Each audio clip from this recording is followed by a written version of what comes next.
இந்த வீடியோவை கொஞ்சம் நேரம் பாருங்கள். எப்படி திட்டமிட்டு ஆம்புலன்ஸுங்கிற பெயரில் மோசடிகளை செய்யக்கூடிய ஆசாமிகள் பெட்ரோல் அடிச்சுக்கிட்டு 1000 ரூபாய்க்கு அடிச்சுக்கிட்டு பணம் தராமல் ஏமாற்றிட்டு போகிற மாதிரியான அந்த கூட்டம் மோசடி, அதிகாரம் செலுத்துறது, மிரட்டுறது, ஆம்புலன்ஸின் பெயரால் இந்த மாதிரியான ஆம்புலன்ஸ்களுக்கெல்லாம் எப்படி அரசுகள் அனுமதி தராங்கன்னு தெரியலை.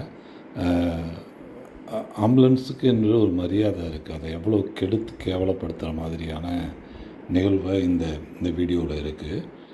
இப்போ வரைக்கும் அவங்க அடிச்சிட்டு போன அந்த 1000 ரூபாயை அந்த பசங்களுக்கு, அந்த பம்பாய்ஸ்க்கு கொடுக்காம ஏமாற்றிக்கிட்டு இருக்கிறாங்க. இந்த வீடியோவை முழுக்க பாருங்கள். பிறகு அவங்க என்னென்ன செய்கிறாங்க அப்படிங்கிறத கொஞ்சம் விளக்கமாக நான் சொல்கிறேன். இது தமிழக சுகாதாரத்துறைக்கும் தமிழக அரசுக்கும் இந்த மாதிரியான நிகழ்வுகள் வருங்காலத்தில் எங்கும் நடக்காமல் இருப்பதற்கும், இவர்கள் எப்படி ஒரு நோயாளிகளிடம் நடந்து கொள்வாங்க, இல்லை சேவையோடு இருக்கிறாங்களா அப்படிங்கிறத எல்லாத்தையும் நம்ம பார்க்க வேண்டியது இருக்குது. அடாவடி பண்ணுறாங்க.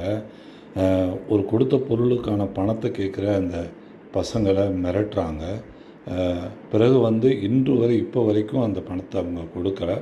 அப்புறமா அவங்களுடைய முதலாளிக்கு ஃபோன் செய்து, இந்த மாதிரி எமர்ஜென்சி, ஒரு நோயாளி ஆம்புலன்ஸில் இருக்கிறாங்க, நான் உடனடியாக போகணும், என்னோடய யூபிஐ ஒர்க் ஆகலை, அதனால் நான் உடனடியாக நான் அதை கொடுத்து விட்றேன், இல்லை வேலை செய்யலை, நாங்கள் உடனடியாக கொண்டு அதை கொடுத்துட்றோம் அப்படிங்கிற மாதிரியான ஒரு என்ன சொல்கிறது. இப்போ நம்ம என்ன பண்ணுவோம், ஒரு பேஷண்ட் ஒரு ஆம்புலன்ஸில் இருக்கிறாங்க அப்படின்னா யாராக இருந்தாலும் சரிப்பா விடு அப்படின்னு நம்ம சொல்கிறோம். அங்கே இருக்கிற சூழல் நமக்கு தெரியாது.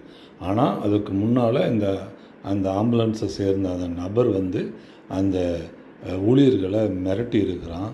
நான் அப்புறமா தான் கொண்டு கொடுப்பேன், இப்போல்லாம் கொடுக்க முடியாது, என்கிட்ட இல்லை, என்ன வண்டியை விடு, இல்லைன்னா வண்டியை வத்தியே போடுறேன்னு ஒரு கிட்டத்தட்ட ஒரு 15 நிமிடம் அந்த மற்றவர்களுக்கும் ஒரு தொல்லையாக இருக்கிறத நீங்கள் பாருங்கள். இந்த வீடியோவை பாருங்கள், நான் கடைசியாக அதை பற்றி சொல்கிறேன். இது முழுக்க தமிழகம் முழுக்கவும் இந்த மாதிரியான ஆம்புலன்ஸ்கள் இருக்கிறாங்களா, இல்லை இது மாதிரி முறைப்படுத்தப்பட்டு இருக்கா, இவங்களுக்கெல்லாம் எப்படியான அனுமதிகளை கொடுக்குறாங்க, அதில் இயக்கக்கூடியவர்களெல்லாம் முறையாக பயிற்சி பெற்றவங்க தானா, ஒரு ஆம்புலன்ஸ் ஓட்டுநர், அப்புறமா ஆம்புலன்ஸ்குள்ளே இருக்கிறவங்க, இவங்கெல்லாம் யார் வேணாலும் ஆம்புலன்ஸ் எடுத்து ஓட்டுறாங்களா, இதுக்கெல்லாம் எந்த வித கட்டுப்பாடு வரையறைகள்லாம் கிடையாதா, முறைப்படுத்தப்படலையா, இவ்வளோ ஒழுங்கீனமாக நடக்கக்கூடிய ஒருவர் ஆம்புலன்ஸோட